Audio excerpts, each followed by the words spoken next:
অনেক পশু পাখির লেজ আছে ধূমকেতুরও, কিন্তু গ্রহদের লেজ থাকতে পারে এমনটা কখনো শোনা যায়নি। কিন্তু বিজ্ঞানীরা এবার এমনই এক গ্রহ আবিষ্কার করেছেন যার লেজ আছে। সৌরজগতের বাইরের এই গ্রহটির নাম দেওয়া হয়েছে ওয়াস্প 69b। গ্রহটির লেজ প্রায় 5,63,000 কিলোমিটার দীর্ঘ, যেটা অনেকটা ধূমকেতুর লেজের মতো দেখতে।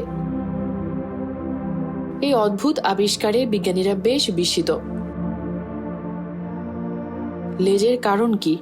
বিজ্ঞানীরা মনে করছেন ওয়াস্প 69b গ্রহটির বায়ুমণ্ডল ধীরে ধীরে হারিয়ে যাচ্ছে। এর বাইরের স্তরের হালকা গ্যাস যেমন হাইড্রোজেন ও হিলিয়াম সময়ের সঙ্গে সঙ্গে গ্রহ থেকে বেরিয়ে যাচ্ছে। তবে এই গ্যাসগুলো চারপাশ থেকে সমানভাবে বেরিয়ে না গিয়ে একটি নির্দিষ্ট দিক থেকে বেশি বেরিয়ে আসায় লেজের মতো আকৃতি দেখা যাচ্ছে। কোথায় অবস্থিত এই গ্রহ? ওয়াস্প 69b গ্রহটি আমাদের পৃথিবী থেকে প্রায় 160 আলোকবর্ষ দূরে অবস্থিত। এটি একটি গ্যাসীয় দৈত্য গ্রহ যা তার নক্ষত্রের খুব কাছাকাছি প্রদক্ষিণ করছে। এই কারণে গ্রহটি অত্যন্ত গরম।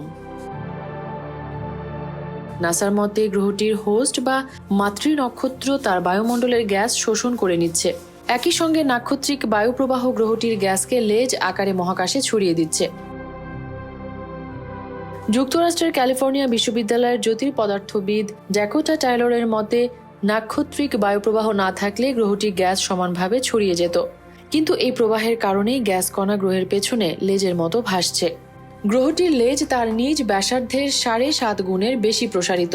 এমনকি লেজটি আরো দীর্ঘ হতে পারে বলে মনে করছেন বিজ্ঞানীরা। এ ধরনের লেজ যেমন আকর্ষণীয়, তেমনি এর থেকে এক্সোপ্ল্যানেটগুলোর বায়ুমণ্ডল সম্পর্কে মূল্যবান তথ্য পাওয়া যায়।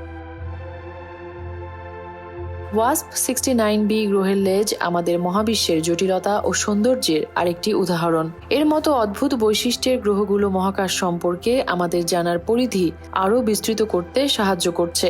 গ্রহের লেজের এই রহস্য ভবিষ্যতে আরও নতুন আবিষ্কারের পথ দেখাবে। মেহরুন বিনতে ফেরদৌস, 7 রং নিউজ।